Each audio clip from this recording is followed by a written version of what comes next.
Welcome back to Here We Go Joe. Today we're at the Hollywood Museum, located right in the heart of Hollywood inside the historic Max Factor building. This museum is packed with more than 10,000 authentic pieces of Hollywood history, including original movie props, costumes, photographs, and memorabilia spanning more than a century of entertainment.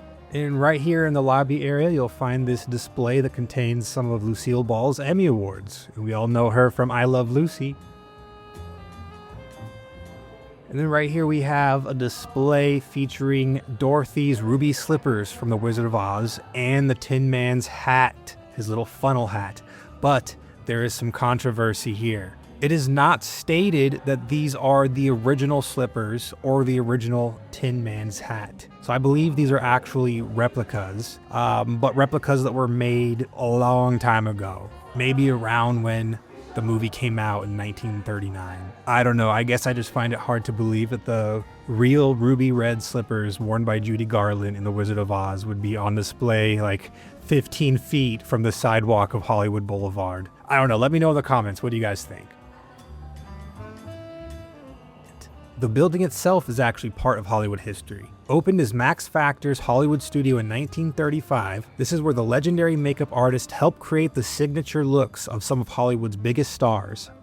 And right here is Max Factor's personal makeup case. Now, Factor wasn't just the name behind a cosmetic company. He was a pioneering Hollywood makeup artist who helped develop techniques and products specifically for motion pictures. His work helped create the glamorous looks of countless stars during Hollywood's golden age and forever changed the way makeup was used on camera.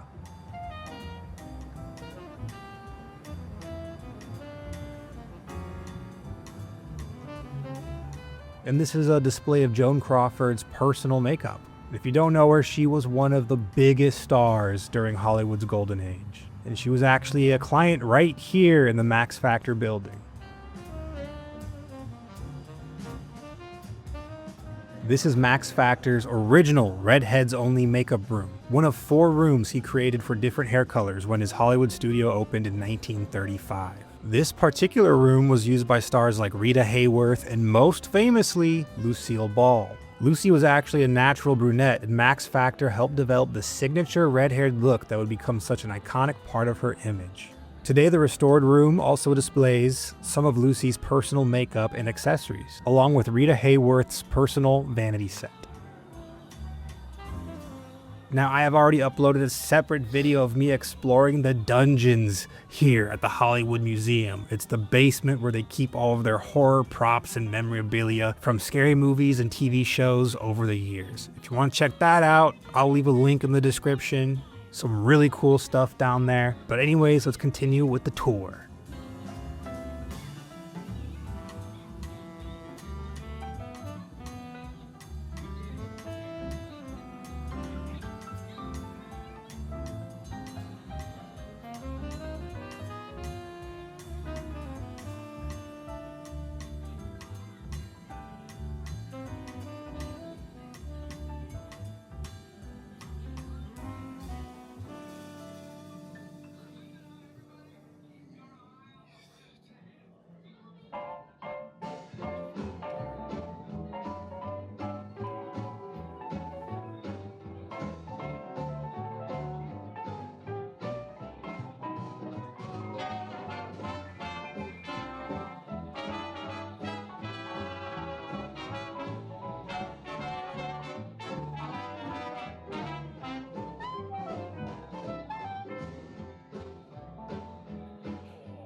Next up is Max Factor's original blondes only room. This is the very room where stars like Jean Harlow had their hair styled, but its most famous connection is Marilyn Monroe. According to the Hollywood Museum, this is where Max Factor helped transform the naturally brown-haired Norma Jean into the blonde bombshell Marilyn Monroe, creating one of the most recognizable looks in Hollywood history.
Next is Max Factor's brunettes only room, where Hollywood legends like Elizabeth Taylor and Joan Crawford came to get their signature looks.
And this torture device looking thing from the movie Saw is actually Max Factor's beauty calibrator.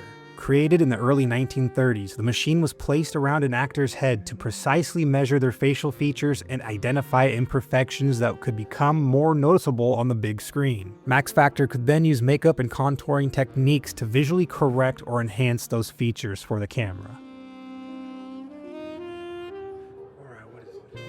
Alrighty, now here is the brunettes only room. This room was created specifically for actresses with lighter shades of brown hair. Hollywood legends like Judy Garland and Bette Davis would primp and pose in front of Max Factor's mirror here, while his color harmony system helped select makeup designed to complement their individual coloring.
And this rusty piece of metal is actually a piece of the original Hollywood sign.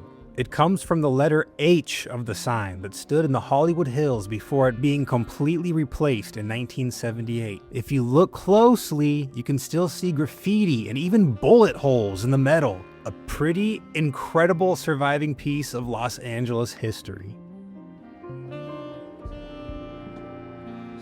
Here are some movie props and memorabilia from Cecil B. DeMille's 1956 epic, The Ten Commandments, starring Charlton Heston as Moses. The Ten Commandments was actually DeMille's final film and became one of the biggest box office successes of its era.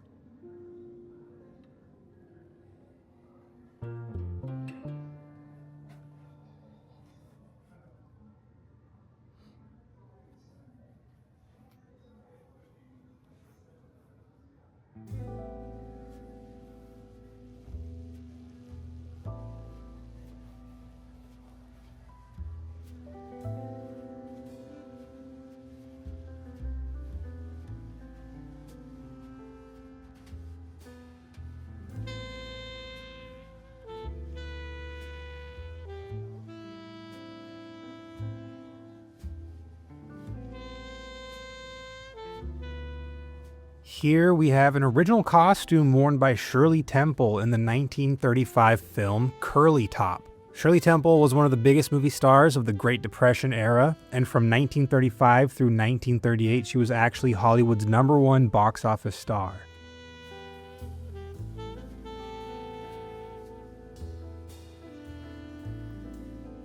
Here are some original costumes and memorabilia from Our Gang, better known today as the Little Rascals.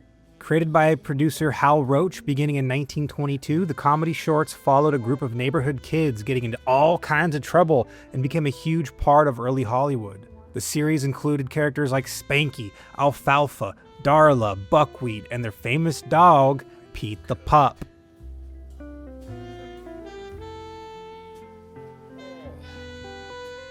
And these are some props and memorabilia from Gone with the Wind, the legendary 1939 epic starring Vivien Leigh as Scarlett O'Hara and Clark Gable as Rhett Butler.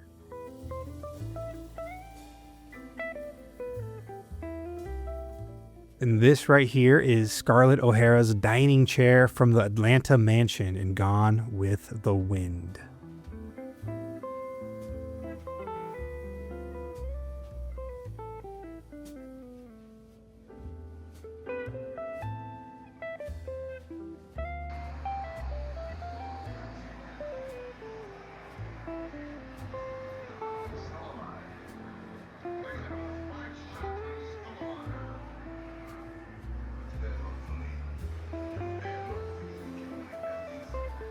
Here we have original script pages and production notes from Francis Ford Coppola's The Godfather. The film went on to win 3 Academy Awards, including Best Picture, Best Actor for Marlon Brando, and Best Adapted Screenplay for Coppola and Mario Puzo.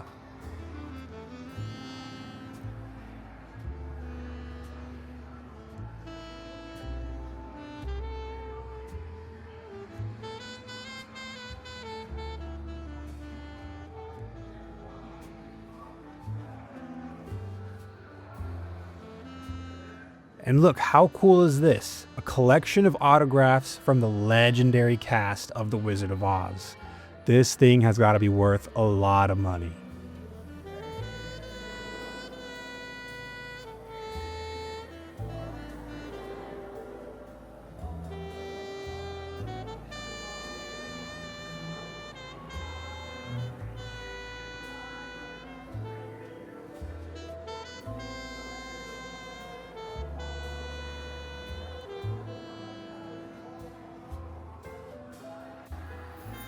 Here are some original wands from Harry Potter, one of my all-time favorite movies, all-time favorite books, but these are of course from the movies, and here's a signed photo of Harry Potter signed by Daniel Radcliffe.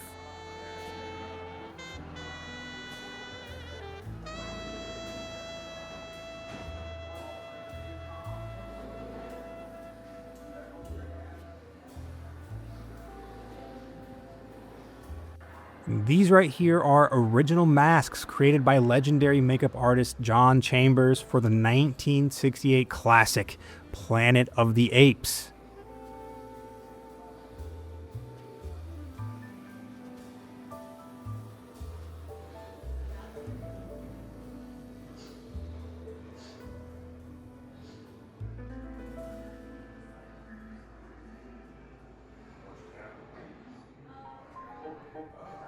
And here are some original costumes from the 1968 Planet of the Apes. The movie's distinctive clothing helped establish the different roles and classes within ape society, and when combined with John Chambers' revolutionary makeup, it created one of the most recognizable worlds in science fiction history.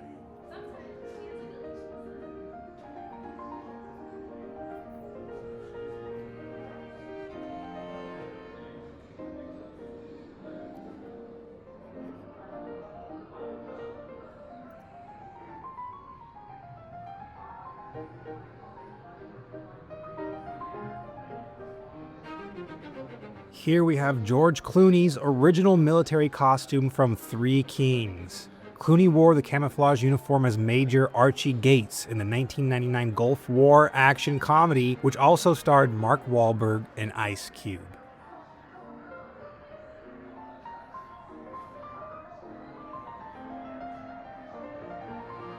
And holy moly, we have Harry Potter's Hogwarts school uniform from the third movie, Prisoner of Azkaban.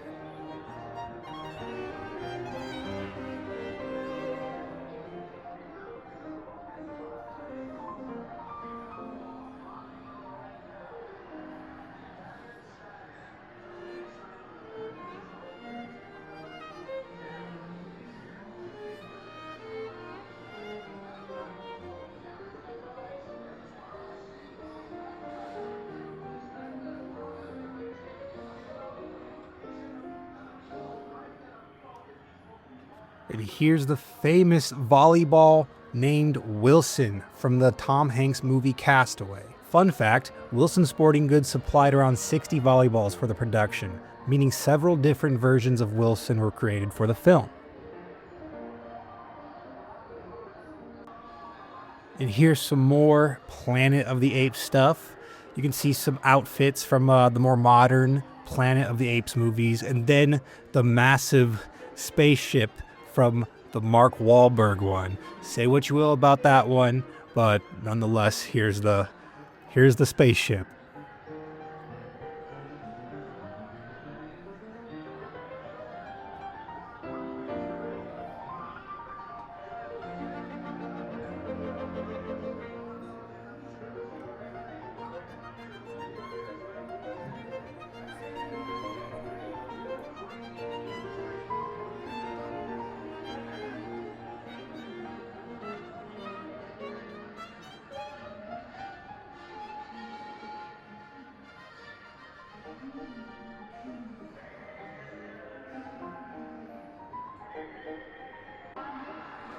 Just look at this incredible collection of memorabilia from the original Rocky movie, including Rocky Balboa's walkout robe, Sylvester Stallone's signed boxing gloves, and a signed script from the film.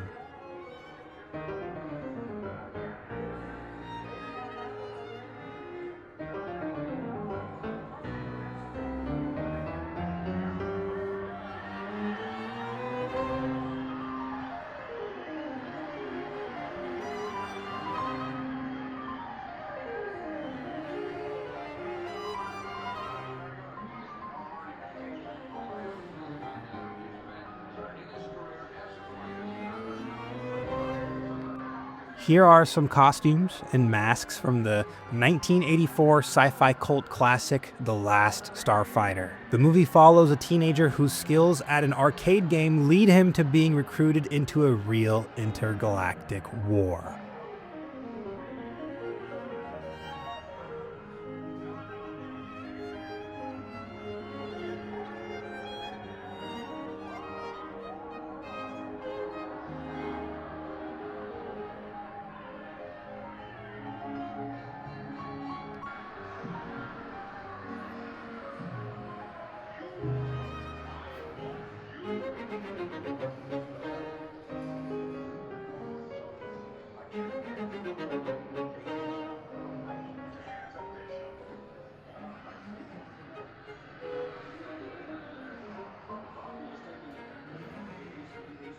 Here we have Winona Ryder's costume from Alien Resurrection. Released in 1997, the film was the fourth installment in the Alien franchise and once again starred Sigourney Weaver as Ripley.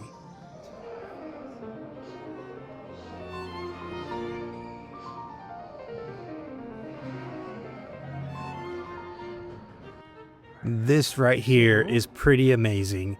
These are costumes worn by James Gandolfini and Eddie Falco as Tony and Carmela Soprano in HBO's The Sopranos. Stop it.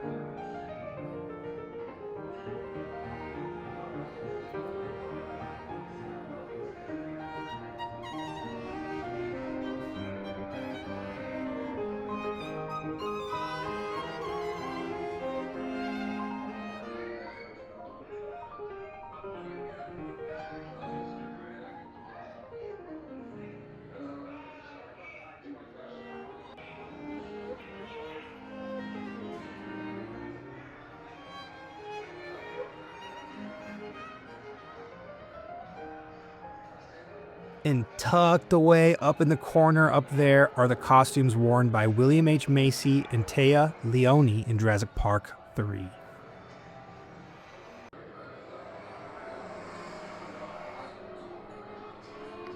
And right here is Sam Claflin's original armor from Snow White and the Huntsman.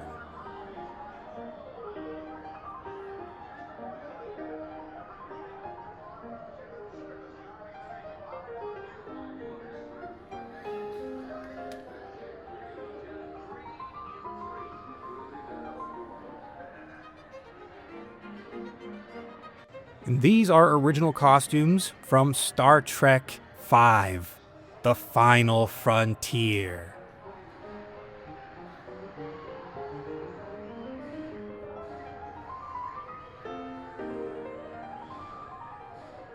Next up is this huge collection of costumes from the original Hunger Games, including outfits worn by Katniss Everdeen and Peeta Mellark. The movie became a massive hit and launched one of the biggest film franchises of the 2010s.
And as I made my way up the museum stairs, I came across this locked door marked Private Executive Office. You can't actually go inside, but if you look through the window, you can see all kinds of collectibles, memorabilia, but you can't really pinpoint what each thing specifically is. If you know, let me know in the comments. And this entire section is dedicated to one of the most legendary comedy teams in Hollywood history, Stan Laurel and Oliver Hardy. Laurel and Hardy were paired together at Hal Roach Studios during the silent film era and quickly became international stars, eventually making the transition from silent movies to talkies while keeping their signature style of physical comedy. There is a ton of incredible memorabilia here, including original scripts, photographs, posters, collectibles, and costumes from films like Way Out West, Bonnie Scotland, and The Bullfighters. What's really impressive is how much of this collection goes beyond just movie props. There's a lot of personal letters, production notes, sheet music, scrapbooks, original merchandise, and other pieces that give you a look at Laurel and Hardy both on and off screen. Their comedy became popular around the world, and more than a century after they first appeared together, their influence can still be seen in comedy today.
Adam West.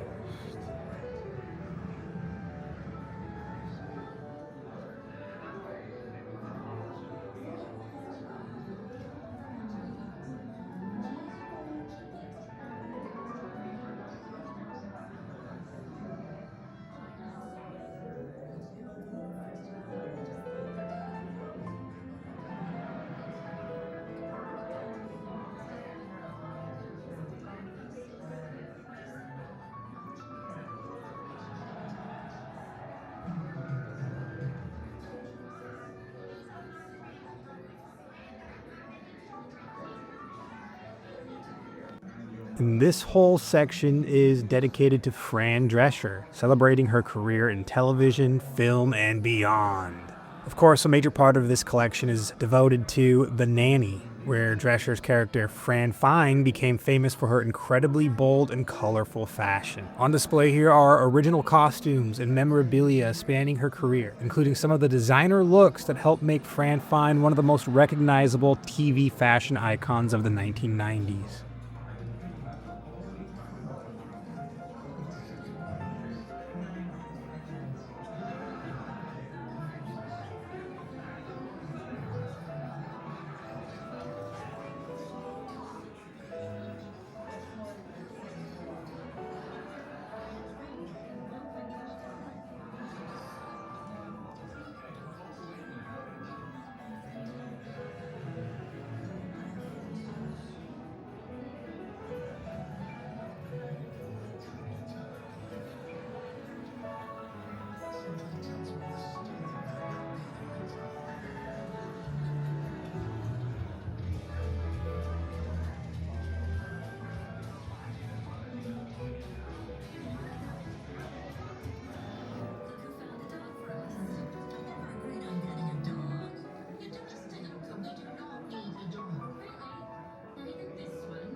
And here is one of Betty White's original costumes from Hot in Cleveland.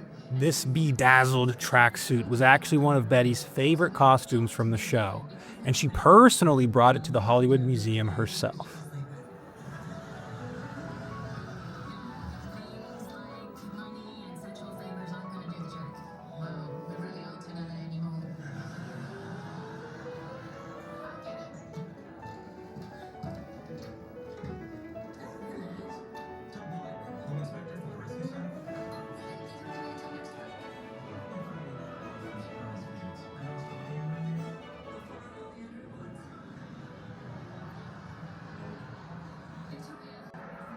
All right, next up is this huge collection dedicated to Roy Rogers and Dale Evans, better known as King of the Cowboys and Queen of the West.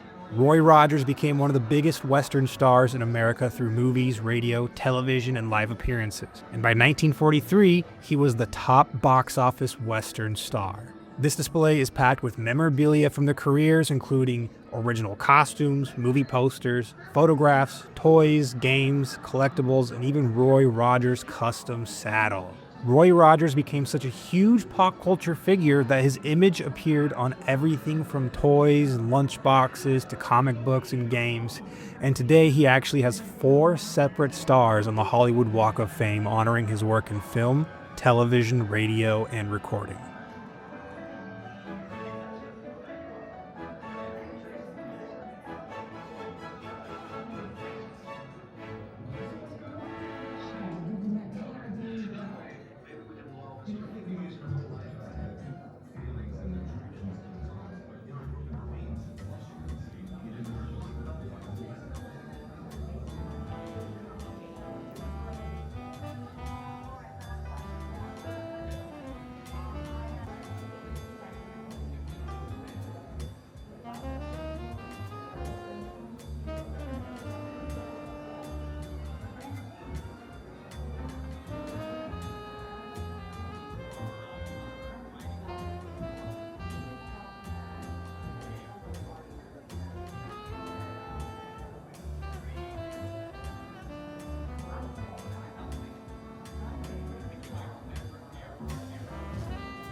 And this right here is pretty cool. It's Moses' staff from Cecil B. DeMille's The 10 Commandments. How cool is that?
And this is one of Bob Hope's military outfits, representing one of the most important parts of his incredible career. Beginning during World War II, Bob Hope spent decades traveling around the world entertaining American servicemen and women, including troops stationed in active war zones. Over the course of his career, he made hundreds of trips to entertain millions of troops and eventually received the title of Honorary Veteran from the United States Congress, an honor he considered one of his greatest achievements.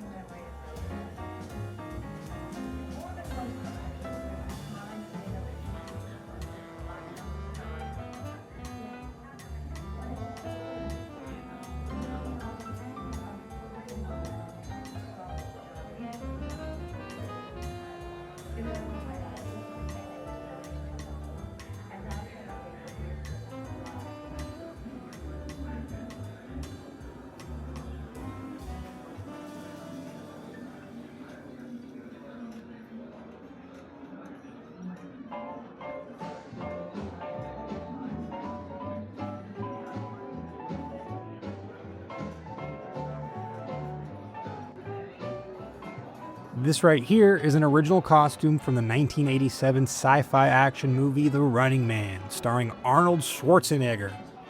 And right beside that is an original Superman costume worn by Christopher Reeve. How freaking cool!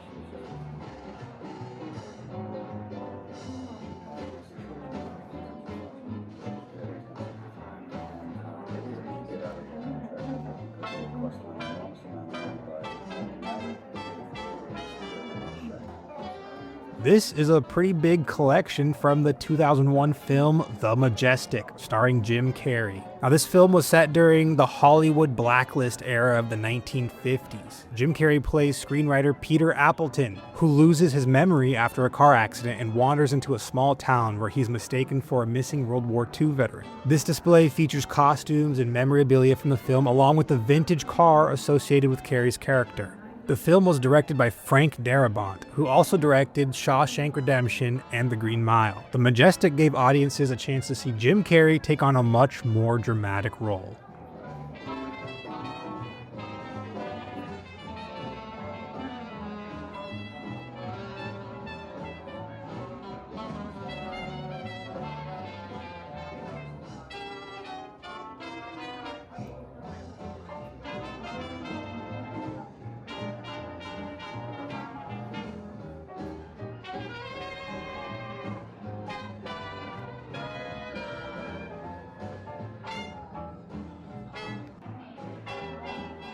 This display features 3 outfits worn by 3 absolute legends, including Diana Ross, Sammy Davis Jr., and Michael Jackson. Now, this Michael Jackson on-stage outfit was from his Bad World Tour. Not Bad World Tour, but Bad World Tour.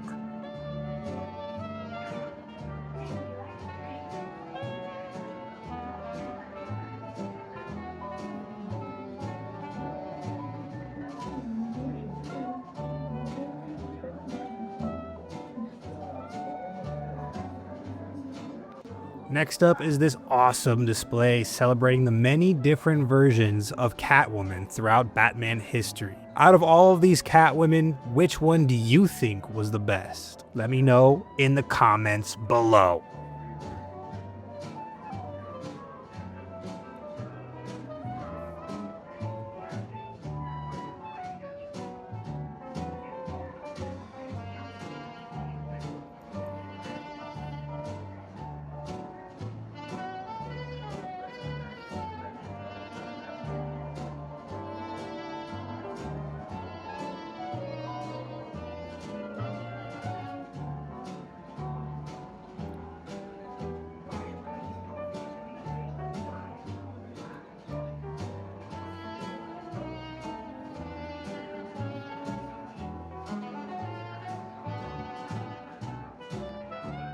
This right here is an incredible collection from the personal wardrobe of Marilyn Monroe. These are pieces Marilyn actually owned and wore in her everyday life, including clothing, shoes, jewelry, and accessories. This is cool because this collection gives you a much more personal look at Norma Jean behind the glamorous Hollywood image. And it's especially fitting seeing these items inside the same Max Factor building where her iconic blonde look was developed.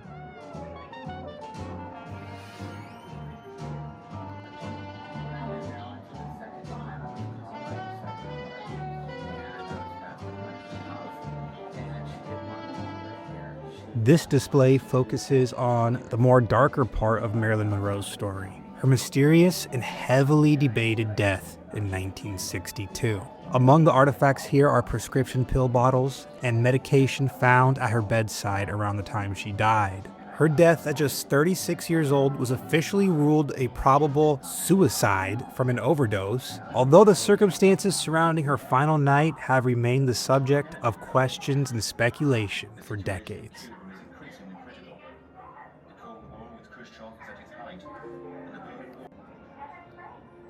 And right here we have some artifacts and belongings from Marilyn Monroe's Brentwood home. Here you can see jewelry, shoes, personal documents, and this chair, which came from her Brentwood home, which was the only house she ever personally owned. She purchased a Spanish-style home in 1962 and was still in the process of furnishing and decorating it when she died later that year.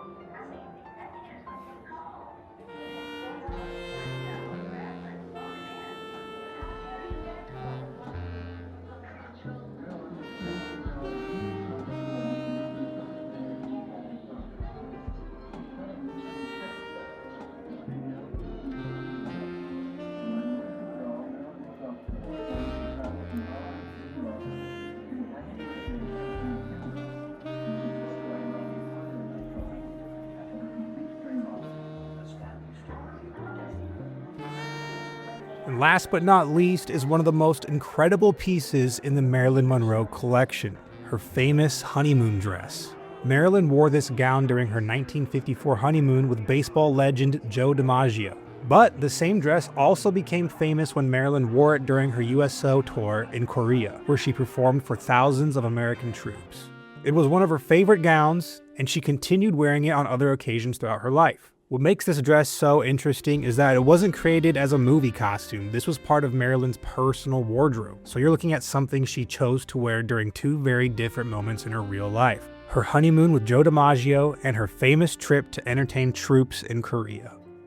Alright, that is gonna be it for this video. If you guys enjoyed this little tour of the Hollywood Museum, please head on over to the channel, check out my other stuff, subscribe. I have all kinds of fun things lined up for the very near future. Thank you guys again for watching. Until next time, see ya!